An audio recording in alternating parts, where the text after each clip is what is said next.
Hello everyone, हम लोगों ने जो एक वीडियो सीरीज को कंटिन्यू कर रखा है क्लैट 2024 को पॉइंट ऑफ व्यू से, सेम सीरीज को कंटिन्यू करते हुए आज हम लोग एक नया टॉपिक पढ़ेंगे, anti defection law. I think आप लोगों ने इसकी इंपॉर्टेंस देखी होगी, पिछले साल छाया रहा। तो जैसा इस बार का सैम्पल पेपर आया है उसमें एक पैसेज आपका पिछले साल का पूछा गया है। तो देखो, ये पिछले साल भी था, इस साल भी था, तो मैं इसको फोकस करूंगा दोनों व्यू से। हम पिछले साल को इस साल से रिलेट करेंगे और क्या क्या इंसिडेंट हुए, क्या क्या चेंज आपके एग्जाम में पूछ सकते हैं, उन सबको देखेंगे। पहले हम ये देखेंगे कि न्यूज़ में क्यों था। न्यूज़ में रहने का सबसे बड़ा रीजन है महाराष्ट्र में आपको पता है इलेक्शन हुआ। इलेक्शन में एक सिंगल पार्टी, किसी भी पार्टी को फुल मेजोरिटी नहीं मिली।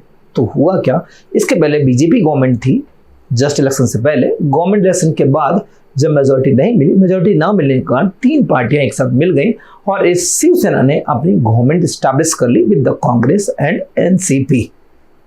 एक तरफ बीजेपी हो गई, एक तरफ बीजेपी हो, एक तरफ तीन पार्टियां हो गई और यहाँ पे अपोजिशन में बैठ गई भारतीय जनता पार्टी और शिवसेना आ गई लीडिंग पार्टी के रूप में और उसने उद्धव ठाकरे बन गए वहां के चीफ मिनिस्टर। इसके आगे क्या हुआ, कैसी कहानियां बदली और आज शिवसेना के हाथ में कुछ भी नहीं है। इवन दैट मैं कहूँ उद्धव ठाकरे के बाद कुछ भी नहीं है। क्या ऐसा हुआ, क्या केस था, कैसा एंटी डिफेक्शन इसमें लगता है, सबके बारे में जानेंगे। मैं आगे बढ़ने से पहले बता दूं, मैं हूं संदीप और क्लैट के इस डिजिटल प्लेटफॉर्म में आपका वेलकम करता हूं। सबसे पहले हम लोग देखेंगे एक मैथमेटिक्स देखेंगे। मैथमेटिक्स किसकी देखेंगे, पूरी सीटों की मैथमेटिक्स देखेंगे। समझना, मैंने कहा कि ये आपका महाराष्ट्र है और इस महाराष्ट्र में total number of the seat 1228 है। महाराष्ट्र में 288 सीट है और 288 सीट में जब इलेक्शन हुआ तो भारतीय जनता पार्टी बीजेपी को मिले यहाँ पे 105 सीट मिली। अब इसको आपको पता है कि आपको गवर्नमेंट बनाने के लिए इसमें 144 से प्लस सीट चाहिए 144 सीट चाहिए, जहां पे बीजेपी का 10, भले ही बीजेपी सबसे बड़ी पार्टी बनकर आई बट फिर भी मेजोरिटी को फुलफिल करने में कैपेबल नहीं थी। नाउ उसके बाद यहाँ पे शिवसेना 56 थी, कांग्रेस 44 थे और एनसीपी 54 थे। अदर को मैं हटा देता हूँ, बस इतने में रखता हूँ। इन तीनों ने आपस में मिलकर यहाँ पर गवर्नमेंट बना दी और शिवसेना को लीड करने वाले उद्धव ठाकरे यहाँ पर सीएम बन गए।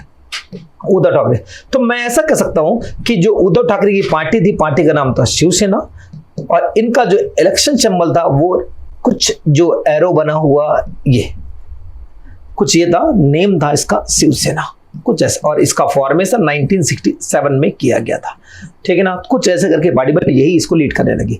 इसमें ये दोनों सपोर्ट में थे, कुछ ये सपोर्ट में, एनसीपी और कांग्रेस दोनों सपोर्ट में थे और यहाँ से जो पर्सन थे वो यहाँ पर सीएम मतलब वाइस सीएम बन के बैठे। जो कॉन्सेप्ट तो होता नहीं पर फिर भी ठीक है बन के बैठे थे ना। हुआ क्या, इन दोनों के बीच में रातों रात पता नहीं क्या हुआ कि जो 56 सीट लेके बैठा था 56 शिवसेना और शिवसेना को लीड करने वाले थे उद्धव ठाकरे, इनसे एक पर्सन बाहर की तरफ निकलते हैं और एक पर्सन का नाम था यहाँ पर इस समय जो सीएम बने एकनाथ शिंदे।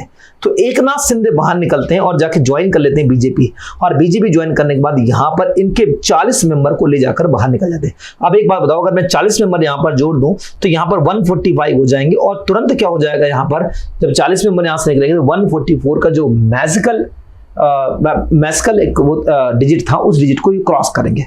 तो मैं कहूंगा कि यहीं से रातों रात गवर्नमेंट बदल गई, यहाँ पे शिवसेना बर्बाद हो गई और बीजेपी गवर्नमेंट में आ गई और एकनाथ शिंदे बन गए यहाँ पर सीएम।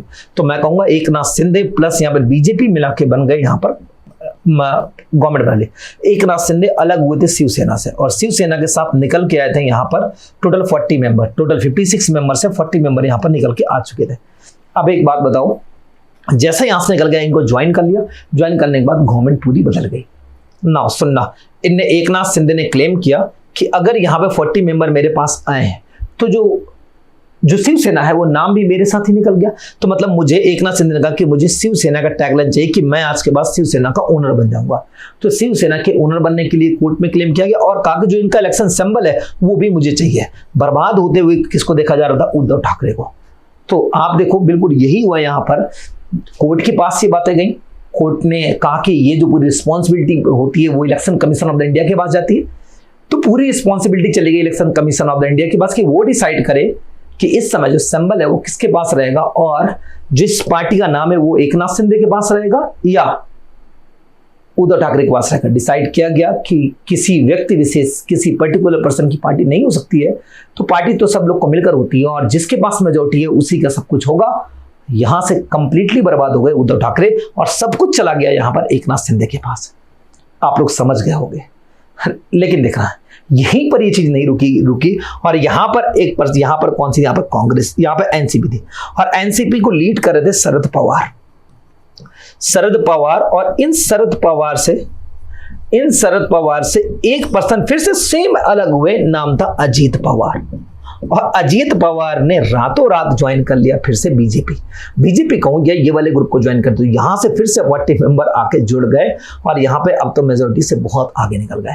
तो मैंने कहा कि अब इस समय गवर्नमेंट किसकी चल गई, बीजेपी, ये और ये मिलाकर एनसीपी के लोग, इसके टूटे हुए लोग और इसके टूटे हुए लोग मिलकर गवर्नमेंट चला रहे हैं। तो ये हुआ यहां पर एंटी डिफेक्शन लॉ, ये हुआ यहां पर पूरा जो केस होना था, इन सब इंसिडेंट का एंटी डिफेक्शन है। अब एंटी डिफेक्शन यहां पर लगेगा नहीं लगेगा, मेंबर का डिस्क्वालिफिकेशन क्या होता है उसके बारे में देखेंगे। मैंने तो अभी केवल न्यूज के बारे में डिस्कस किया कि आज यहाँ पे गवर्नमेंट किसके बारे में, हमारे लॉस क्या कहते हैं इसके रिगार्डिंग।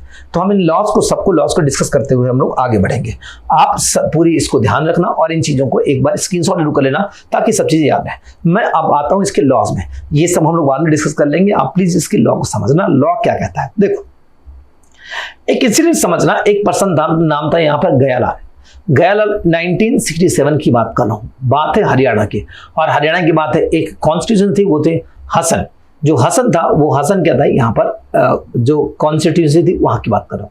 समझना 1966 में हरियाणा का फॉर्मेशन होता है और 1967 में इलेक्शन होता है। 1967 में एक इलेक्शन थे गयालाल, और गयालाल एक पर्सन था, गयालाल को यहाँ पर गयालाल ने कांग्रेस ने टिकट नहीं दी, तो इनने 15 दिन के अंदर 3 पार्टियों को एक साथ बदल दिया।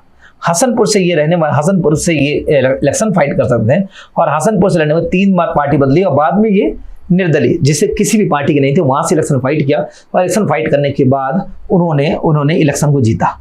जब इन्होंने 15 डेज के अंदर, 15 दिन के अंदर 3 पार्टियां बदली तो बर्बाद कर दिया सबको। तो अब देखो वहीं से आया, ये इनका नाम था गयालाल, तो आया राम गयाराम केस। अब पूरी बात को समझना और सुनना, क्या होता है, क्या दिक्कतें आती हैं, यही एमपी में हुआ, यही पूरे भारत में कहीं कहीं होता है।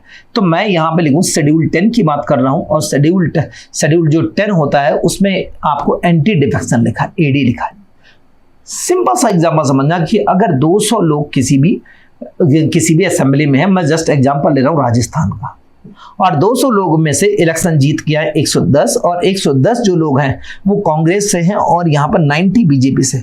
एक बात याद रखना, जब तक इसके पास मेजोरिटी रहेगी तब तक ये एज ए लीडिंग पार्टी का एंजॉय कर सकता है। जहां से इनकी मेजोरिटी गई, कभी भी मेजोरिटी गई तो एज ए लीडिंग पार्टी नहीं रहेंगी, इनको रिजाइन करना पड़ेगा। तो जब तक रहेगी, मैं तब की बात कर रहा हूं, तो 110 मेंबर थे तो ये लीड कर रहे थे।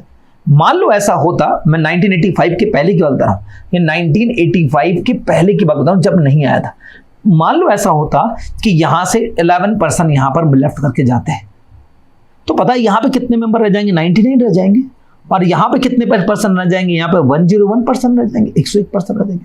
तो 99 और 101, 101 पर्सन यहाँ पर रह जाएंगे। तो अब बताओ, जिसके पास मेजोरिटी होगी वही लीडिंग पार्टी को एंजॉय करेगा, तो यहाँ का सीएम बन जाएगा, बीजेपी का सीएम हो जाएगा, और बर्बाद कौन हो जाएगा, यहाँ पर कांग्रेस बर्बाद हो जाएगी। जस्ट एग्जाम्पल के रूप में। अब एक बात देखो, अगर मान लो ये 11 लोग हैं, इनका फिर रात को कभी दिल कर गया कि फिर हम इसको यहाँ ज्वाइन करना चाहते, जो ज्यादा पैसा देगा वहां ज्वाइन कर लेंगे, तो फिर से यहां पे आ जाएगा। तो ये क्या हो जाएगा, ये दोनों पार्टी एक ही काम में जुटी रहेंगी, क्या इन 11 को कब खरीदे और कब बेचे। तो इनका ध्यान डेवलपमेंट की ओर ना हो कि इनको खरीदने और बेचने में लगा रहेगा। इसको ध्यान में रखते हुए 1985 के बाद schedule 10 of the Indian constitution को ऐड किया गया, और जो schedule 10 of the Indian constitution था वहां पे इन सब बातों को मेंशन किया गया। शेड्यूल 10 को अब समझना, schedule 10 of the Indian constitution में लिखा गया कि अगर अब ऐसा होता है, मतलब कैसा होता है कि 200 लोग थे, 110 एक तरफ थे और एक तरफ 90 थे, अगर यहां से जाते हैं 11 लोग मिलकर जाते हैं तो 11 जाएंगे, तो यहां पर तो ये काउंटिंग कम हो जाएगी, 91 हो जाएगी, 99 हो जाएगी, बट ये यहां पर ऐड नहीं होगी। इनको अपनी पोस्ट रिजाइन करना पड़ेगा as a post of the MLA या एमपी जो भी है। जब ये रिजाइन करेंगे तो यहाँ पे टोटल मेंबर कितने रहेंगे, 90 रह जाएंगे। तो अब एंजॉय किसको करेंगे, यहाँ पर इसी को एंजॉय कर रहा हूँ, यही लीडिंग पार्टी को एंजॉय कर रहा था, क्योंकि total number of the person कितने हो चुके हैं अभी भी, यहाँ से बस -11 हो जाएंगे, कम हो जाएंगे, यहाँ से रिजाइन कर चुके हैं। तो ये as a leading party enjoy करता रहेगा और ये अपोजिशन बैठा रहेगा। खेल कैसे खेलते हैं कि यहाँ पे पार्टियां कैसे बदलती है, देखना। मान लो यहाँ से 21 जा रहे होते तब क्या होगा, 21 जाते तो यहाँ पर टोटल काउंटिंग कितनी आती, 89 आती। यहाँ पर नहीं जुड़ेंगे फिर भी कितने हो जाएंगे, 90 हो जाएंगे। इनके रेजिग्नेशन के बाद भी यहाँ पर कितने परसेंट होंगे, 90। ये लीडिंग पार्टी को एंजॉय करेगी। यही हुआ था एमपी मध्य प्रदेश में कि रिजाइन करने के बाद भी एक जगह मेजोरिटी आ जा रही थी। तो ये एमपी में हुआ। इस तरह से अभी भी ये खेल चल रहा है। तो मैं कहता हूँ कि एंटी डिफेक्शन कहीं कहीं से ये एक लूप होल बन चुका है, एंटी डिफेक्शन की ये लूप होल है। ऐसा करने में भी अभी गवर्नमेंट चेंज होती है। बात समझ रहे हो आप लोग। अब हुआ क्या, कभी कभी ऐसा होता है कि पार्टी बहुत गंदी पार्टी उसके रिगार्डिंग काम नहीं कर रही जो लोग चाहते, तो कहा गया अब क्या किया जाए। तो 1991 में एक ड्रास्टिक चेंज किया गया। 1999 में क्या, 1991 में क्या कहा कि अगर मान लो यहाँ पे 110 है, यहाँ पर 90 है, अगर 2/3 लोग एक साथ जाते हैं तो मतलब पार्टी में खराबी है। 2/3 लोग जिसको कुछ पसंद ही नहीं कर रहे हैं, 2/3 जाते हैं, तो यहाँ पे 2/3 तो ऐड हो जाएंगे। अब इनका रेजिग्नेशन नहीं होगा और यहाँ से -2/3 हो जाएंगे, तो अब इनका रेजिग्नेशन नहीं होगा। कहा जाएगा कि पार्टी में ही प्रॉब्लम थी कि पार्टी उनको हैंडल नहीं कर पा रही, या पार्टी जो काम करना चाहते हैं वो काम नहीं करने दे रही। सेम यही हुआ। आप देखो उद्धव ठाकरे वाले केस में, जहां पे 2/3 लोग एक जगह से दूसरे निकल गए, तो वहां पर रेजिग्नेशन की नीड हुई, तो बिल्कुल नहीं, रेजिग्नेशन की नीड ही नहीं हो सकती है। समझ रहे ना बात को। तो यहां से रेजिग्नेशन की नीड नहीं हो सकती। तो ये 1991 में जो एक्ट आया, ये आया, जब यहाँ पर ये आया और यहाँ पर ये आया। तो ये मेरी समस्या, आप लोग एंटी डिफेक्शन पूरी बातें समझ में आएगी। एंटी डिफेक्शन थोड़ा सा हिस्ट्री जान लेते हैं एंटी डिफेक्शन के बारे में। देखो हुआ क्या 1985 में है। 1985 में आप लोग 10th शेड्यूल को ऐड करने की बात की गई। 10 और कॉन्स्टिट्यूशन अमेंडमेंट था, 52nd कॉन्स्टिट्यूशन अमेंडमेंट एक्ट था। रीजन क्या था सबको पता है कि यहाँ पे आयाराम गयाराम, जस्ट एग्जांपल दे रहा हूँ, आयाराम और गयाराम जिसे केस कहते हैं, आयाराम और गयाराम केस के कारण कि भाई ऐसा चलता रहा तो ये सब लोग पॉलिटिक्स में ध्यान देंगे, डेवलपमेंट में ध्यान नहीं देंगे, उस कारण से ये केस चलता रहा। 52nd कॉन्स्टिट्यूशन अमेंडमेंट एक्ट आया और 1985 में ही ये पास भी हो गया, बोथ द हाउसेस से पास हुआ। पास होने के बाद ये as a Indian constitutional body बन गया कि अगर अब कोई एक पर्सन पार्टी बदलना चाहता है तो वो पार्टी को पहले रिजाइन करना पड़ेगा, तब जाके उसे दूसरी पार्टी को ज्वाइन कर सकता है। मैं एक छोटा सा क्वेश्चन आपके दिमाग में छोड़ूंगा, आप मुझे बताना। निर्दलीय क्या होता है, जो किसी भी पार्टी से बिलोंग नहीं करता, अगर वो किसी पार्टी को ज्वाइन करना चाहता है तो क्या वो ज्वाइन कर सकता है, या कोई ड्यूरेशन दी गई है कि उस ड्यूरेशन के अंदर ज्वाइन कर सकता है? प्लीज मुझे इसका बिल्कुल डिटेल आंसर चाहिए। अगर किसी को आता है तो प्लीज मुझे जरूर इसमें आंसर करना। मैं मोस्ट ऑफ द पर्सन को मैं थंब देता हूं, तो अगर मुझे जो आंसर लगेगा मैं उस पर थंब दूंगा। मैं फिर से क्वेश्चन रिपीट करता हूं, जो पर्सन किसी पार्टी का नहीं है, इलेक्शन जीत के आया है, अगर वो किसी पार्टी को ज्वाइन करना चाहता है तो क्या ज्वाइन कर सकता है या नहीं कर सकता, या कोई ड्यूरेशन है कि with in this duration join कर सकता है, उसके बाद वो ज्वाइन नहीं कर सकता है और रिजाइन करेगा तो वहां से हटना पड़ेगा। मुझे डिटेल आंसर ही आप मुझे बताना। तो 1985, लेकिन आपको पता है कि 1991 में वो 2/3 का कॉन्सेप्ट आया कि अगर 2/3 लोग 2/3 पर्सन एक किसी पार्टी को छोड़ते हैं तो उसे रिजाइन नहीं करना पड़ेगा। बिल्कुल जो यहां पर हुआ, यहां से 2/3 लोग यहां से लेफ्ट करके आए थे तो उनको रिजाइन नहीं करना पड़ा। सेम कांग्रेस यहां बैन से 2/3 लोग छोड़ के आएंगे तो यहां पे रिजाइन नहीं करना पड़ेगा। बट सेम अगर एमपी की बात करूं, मध्य प्रदेश की बात करूं, जहां पर कमलनाथ की गवर्नमेंट आई थी, कमलनाथ की गवर्नमेंट आने के बाद वहां से 2/3 लोग छोड़ के नहीं गए थे, तो वहां से कुछ ही लोग कहेंगे, वो ज्योति आदित्यनाथ सिंधिया का नाम सुनोगा, वो छोड़ गए थे, तो उन सबका रेजिग्नेशन हुआ था। रेजिग्नेशन होने के बाद भी वहां पे जो कांग्रेस थी उसके लोग कम हो गए थे और बीजेपी ज्यादा हो गए। बाद में इलेक्शन हुआ, इलेक्शन में फिर से बीजेपी जीत गई और बीजेपी जीतने के बाद वहां पे लीड करने लगी, तो वहां पे एंटी डिफेक्शन हुआ और ऐसा एंटी डिफेक्शन चलते रहते। मणिपुर और मणिपुर के बाद अभी कुछ दिन पहले हम लोगों ने गोवा में भी ऐसे केस देखे। तो ये केस लगातार चलते रहते हैं, तो हमें इसको एक बार रीड कर लेना चाहिए था। तो इस यहाँ पर हम नहीं बनाई, ये कॉन्स्टिट्यूशन प्रोविजन है। आप एक बात देखो, total number of Indian constitution को जरा देखना। मैंने कहा एक बुक होती है इंडियन कॉन्स्टिट्यूशन, इसको पार्ट कितने, तो पार्ट इस समय पार्ट 25 लिख देता हूँ, ज्यादा अच्छा है। मैं जानता हूँ कुछ लोग कमेंट करेंगे 22 है, बट ठीक है 25 पार्ट है। 25 पार्ट के बाद आर्टिकल कितने हैं, तो मैं अप्रॉक्स ले देता हूं कि 448 448 आर्टिकल के आसपास है। आर्टिकल के बाद शेड्यूल कितने हैं यहाँ पर, तो शेड्यूल टोटल 12 है, 12 है। 12 शेड्यूल के बाद ओरिजिनल कॉन्स्टिट्यूशन में कितने थे? 8 थे। 8 के बाद 9th जो आया वो कौन था? 9th शेड्यूल जो आया वो आपका 1951 में आया, 1951 में आया। और यहाँ पे 10th शेड्यूल जो आया वो यही था हमारा एंटी डिफेक्शन लॉ, जो कि 1985 में है। दो और आ जाएंगे, दो कौन सा जाएगा? 11th और 12th, जिसमें पंचायत और म्युनिसिपैलिटी लिखा है। इन दोनों को 1991 और 1992 में 73rd और 74 कॉन्स्टिट्यूशन अमेंडमेंट एक्ट से इनको जोड़ा गया था। और यहाँ से ये कंप्लीट हुआ आपका एंटी डिफेक्शन लॉ। जो सीट का खेल है ये लिए आपको पढ़ना नहीं है, बस मैं समझाने के लिए बताया। बाकी सारी बातें मैंने इस पीपीटी में मेंशन करी कि उसमें राजीव गांधी गवर्नमेंट थे और गवर्नमेंट में 10th शेड्यूल को ऐड किया गया। 10th शेड्यूल को ऐड करने के बाद 1985 में 10th शेड्यूल को कॉन्स्टिट्यूशन में लाया गया और इसे पास कर दिया गया पार्लियामेंट से। 1991 में 2/3 की कॉन्सेप्ट यहाँ पर आ गई, लेकिन लास्ट जो किया गया था 2006 में किया गया था। द लॉ वाज अमेंडेड, जो अमेंड किया गया था प्रोविजन से। तो स्प्लिट पार्टी के रिगार्डिंग जो अगर चेंज किया था 2006, तो मैं कह सकता हूँ कि लास्ट जो इसमें चेंज किया गया था 2006 में। और क्या आपको ऐसा लग रहा है कि इसमें फिर से चेंज की नीड है? तो मुझे तो लग रहा है कि बिल्कुल फिर से चेंज की नीड है, क्योंकि अगर एंटी डिफेक्शन लॉ इतना अच्छा होता तो आज यहाँ पर पार्टी टूट के नई पार्टी बनके गवर्नमेंट नहीं बन रही होती। तो कुछ ना कुछ इसमें लूप होल है, उन लूप होल को देखते हुए एक नया अमेंडमेंट आना चाहिए और इसमें ड्रास्टिक चेंज होने की नीड है। तो बस इसी के साथ मैं इस वाले पार्ट को खत्म करता हूँ और देख लेते हैं थोड़े से क्वेश्चन। इजी से क्वेश्चन है, मेरे समझ से आप ही अटेम्प्ट करोगे तो भी हो जाएंगे। आप इसकी स्क्रीनशॉट लेके अटेम्प्ट कर सकते हो, फिर देख सकते हो। What is the primary objective और एंड? क्या प्राइमरी ऑब्जेक्टिव था? प्राइमरी ऑब्जेक्टिव यही होता है कि लोग एक पार्टी से दूसरी पार्टी ना बने। तो यहाँ पे चेंजिंग द पार्टी वही तो यहाँ पे रहेगा। तो यहाँ पे बी ऑप्शन जो लिखा है, जहाँ पे चेंजिंग द पार्टी, वही तो यहाँ पे सही हो जाएगा। फिर यहाँ पे anti defection law is schedule कौन सा? शेड्यूल कौन सा? ठीक है ना, कौन सा? यहाँ पर 10th शेड्यूल है। तो सिंपल सी बात है कि 10th शेड्यूल में इसको ऐड किया गया था। Now how many members of the political party defected without the facing the, हाँ ये अच्छा क्वेश्चन है। इसका आंसर यहाँ पे गलत लिखा हुआ है कि टोटल कितने जो है डिफेक्शन के बाद जा सकते हैं, मतलब तो यहाँ पे 2/3 है ना, कि 1/3 2/3 अगर लोग मेंबर यहाँ पे लेफ्ट करके जाते हैं तो सी ऑप्शन क्या हो जाएगा? सही हो जाएगा। 2/3 मेंबर का लेफ्ट करके जाते हैं तो वहां पे क्या नहीं हो सकता है यहाँ पर? तो यहाँ पर 2/3 लेफ्ट का गया तो उनका रेजिग्नेशन की कंपलसरी नहीं है। नाउ सुनना, तो ना which constitution body responsible to making the decision? कौन सी कॉन्स्टिट्यूशनल बॉडी इसके लिए रिस्पॉन्सिबल है? वेरी इंपॉर्टेंट, मार्क करना। स्पीकर इसके लिए रिस्पॉन्सिबल है। अब इसी कारण तो मैंने इस आज लेक्चर आपको पढ़ा रहा हूँ। रीजन क्या है कि अभी क्या आया है कि कोर्ट ने ऑर्डर जारी किया स्पीकर को कि अब यहाँ पर जितने लोग जिनको हटाना चाहिए था उनको हटा देना चाहिए, ठीक है ना। उसी कारण तो आया ना। तो इस कारण से यहाँ पे याद रखना, ये please election commission of the India मत करना। Election commission of the India केवल ये डिसाइड करेगी पार्टी के अंदर क्या होगा, और बाकी यहाँ पे डिस्क्वालीफाई करने की पावर स्पीकर के पास यहाँ पर चली जाती है। इसको आप लोग नोट कर लेना। नाउ सुनना, ठीक है ना। फिर वहीं पे आया कि क्या होगा अगर एंटी डिफेक्शन लॉ होता है तो अंडर डिस्क्वालिफिकेशन क्या होता है? तो उनको डिस्क्वालीफाई कर देते, अपनी लॉस कर देते, मेंबरशिप को वहां पर लॉस कर देते, लूज देयर मेंबरशिप इमीडिएटली। उसी बेस पे अगर वो किसी पार्टी को बदलकर दूसरी पार्टी जाते हैं तो उन्हें इमीडिएट बेस पर अपनी मेंबरशिप को लेफ्ट करना पड़ेगा। विच अमेंडमेंट? कॉन्स्टिट्यूशन अमेंडमेंट की बात की गई है, सबको पता है कि यहाँ पर कौन सा 52nd कॉन्स्टिट्यूशन अमेंडमेंट। देखो एक अच्छा सा आर्टिकल है, तो आप ये भी 61 कॉन्स्टिट्यूशन अमेंडमेंट एक्ट में क्या होता है, आप प्लीज मुझे कमेंट बताना। एक आसान सा क्वेश्चन, 61 कॉन्स्टिट्यूशन अमेंडमेंट, हाँ टाइम सेम राजीव गांधी का ही टाइम था तभी ये 61 कॉन्स्टिट्यूशन अमेंडमेंट है। जरा मुझे कमेंट करके बताना 61 में क्या था। 44 भी आपको पता है, 52 भी आप लोग को पता है। नाउ समझना, 44 आपको पता है राइट टू प्रॉपर्टी को अबॉलिश कर दिया गया था। What is the maximum duration? क्या duration to speaker to concern the most? कितनी ड्यूरेशन दी गई? वही तो 6 मंथ की इसकी ड्यूरेशन दी गई है।